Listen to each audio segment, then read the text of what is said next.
কেন আমার অ্যাক্টর হলিউডে যাবে না, কেন আমার অ্যাক্টর ইরানের কোনো সিনেমায় যাবে না, এই অ্যাভিনিউটা তৈরি করা খুব জরুরি বলে আমি মনে করি। সংস্কারটা ব্যক্তিগতভাবে একজন অভিনেতা বা একজন শিল্পীরও খুব প্রয়োজন বলে আমি মনে করি। আজকে যখন সংস্কারের কথা উঠছে, একটা নতুন আবহাওয়া, নতুন পরিবেশের মধ্যে আমরা বাংলাদেশে আছি।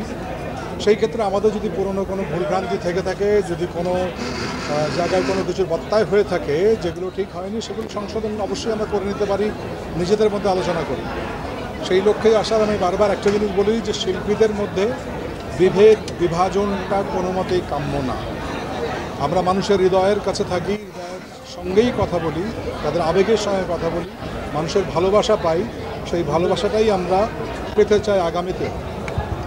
1971-এ যেমন শিল্পীরা ভুল করেনি, তাদের নিজস্ব সংস্কৃতি দিয়েই এই দেশটাকে স্বাধীন করেছে, এগিয়ে নিয়ে গেছে। শিল্পীদের একটা বিশাল বড় ভূমিকা ছিল স্বাধীনতা যুদ্ধে, আপনারা জানেন।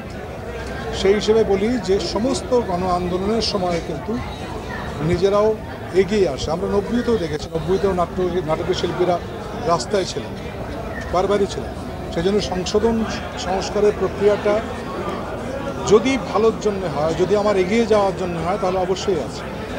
এবং দিন শেষে আমাকে আরেকটা অভিনেতার সঙ্গে আরেকটা মানুষের সঙ্গে কাজ করতে হবে। সুতরাং আমাদের মধ্যে কোনো ধরনের বিভেদ বিভাজন যেন না থাকে, একে অপরের বন্ধু হয়ে থাকতে পারি। যদি সমালোচনাও করি সেটা নিজের একান্ত থাকবে, এইটাই আমার চাওয়া। সেই জন্য আশা এখানে রাজনীতিবিদ হবেন কিনা শিল্পী নিজস্ব সিদ্ধান্ত, কিন্তু কোনো শিল্পকর্মই আমি মনে করি না রাজনীতির বাইরে। আমি নির্দল থাকতে পারি, আমি কোনো দলের লেজুরবৃত্তি করব না, কিন্তু রাজনীতি শূন্য, বিশেষ করে নাটক, শিল্প, সাহিত্য এগুলো হয় না। এগুলো সময়ের কথা বলে সবসময়। সময় তো চলমানতা, মানুষের অর্থনীতি, সমাজ, এগুলোর বাইরে কোনো জীবন চলমান নয়। সুতরাং আমি যদি মানুষের কথা বলি, আমি যদি সমাজের মুক্তি চাই, আমি যদি মানুষের ভালো চাই ব্যাপক অর্থে, তাহলে একেবারে রাজনীতিহীন হওয়াটা খুব মুশকিল। এখানটাই আমাদের কথা আছে, যদি কেউ রাজনীতি করে, রাজনীতি করুক, সরাসরি রাজনীতি নেমে করুক। আমরা এর আগে অনেক জায়গায় দেখেছি, কিন্তু সেইটার প্রভাব যেন আমাদের শিল্পকর্মের উপরে, অ্যাক্টর সিকিউরিটি বা অভিনয় শিল্পীর সঙ্গে উপরে না আসে। এইটাও একটা চাওয়া যে আমরা আমাদের কাজটা করতে চাই। যেমন ধরেন এই পরিবর্তনের পরে এখন নাটক, সিনেমা, ওটিটি সব কিছুই একটা বন্ধাত্বের মধ্যে গেছে। আমার কথা বাদ দিলাম, প্রচুর অভিনেতা আছেন যারা, বা প্রচুর টেকনিশিয়ান আছেন যারা এই দিনের আয়ের উপর নির্ভর করে সংসার চালান। এটা তো আমার জন্য খুব কষ্টের জায়গা তৈরি হচ্ছে। কেউ কাজ করতে পারছে না, কাজটা শুরু হওয়া উচিত। সেই জন্যে কত দ্রুত আমরা কাজটা করতে পারি সেটা খুব আলোচনা করে সিদ্ধান্ত নিয়ে এগিয়ে যাওয়াটা খুব প্রয়োজন বলে আমি মনে করি। কাজের জায়গায় কতটা স্বাধীনতা ফিরেছে নাকি এখন আসলে শুরু হয়নি। আমরা আশা করছি যে ধরনের একটা আশঙ্কা, বিশেষ করে সেলফ সেন্সরশিপ ছিল, এটা কি বলা যাবে, ওটা কি বলা যাবে না, এটা তো ছিল, আপনি অস্বীকার করতে পারবো না জিনিসটা। কিন্তু সেইটা কতটুকু মুক্ত হতে পেরেছি আগামী দিন বলে দেবে আমরা পারছি কিনা।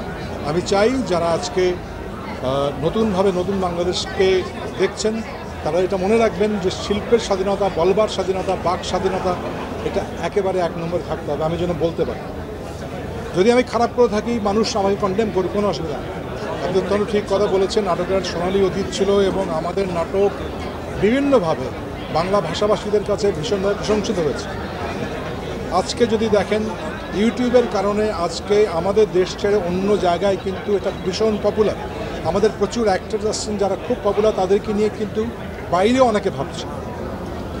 তো এই যে একটা গ্লোবালাইজেশনের জায়গায় চলে আসছি আমরা, আমি আজকে পৃথিবী থেকে বিচ্ছিন্ন নই। আমি কেন আমার অ্যাক্টর হলিউডে যাবে না, কেন আমার অ্যাক্টর ইরানের কোনো সিনেমায় যাবে না, এই অ্যাভিনিউটা তৈরি করা খুব জরুরি বলে আমি মনে করি। প্লাস অ্যাক্টরের প্রশিক্ষণের যে জায়গাটা, দিন দিন নিজেকে সংস্কার করে ঋদ্ধ হওয়াটা খুব প্রয়োজন বলে আমি মনে করি। সেটার জন্য একটা ভালো পরিবেশ দরকার এবং কিছু সুযোগ সুবিধা দরকার। আরও কথা হয়েছে সেটা হলো আমরা কাজ করি অনেক মানবতার পরিবেশে, রাত নেই বিরাত নেই, রাত 12টা 1টা পর্যন্ত কাজ করতে হয়, সেটা কি খুব মানবিক? এগুলো নিয়ে প্রশ্ন ওঠানো উচিত। সমস্ত পৃথিবীতে যারা শিল্পের কাজ করেন, ঝুঁকির মধ্যে থাকেন, তাদের প্রত্যেকের ইন্স্যুরেন্স আছে। আমাদের এখানে ইন্স্যুরেন্সের কোনো ব্যবস্থা নেই। আপনি জেনে অবাক হবেন, অভিনয় একটি শিক্ষিত পেশা নয় আমাদের দেশে। এটা খুব দুঃখজনক। সেগুলো সব এই পরিবর্তনের সঙ্গে সমস্ত কিছু নতুন করে সূচিত হওয়া দরকার বলে আমি মনে করি।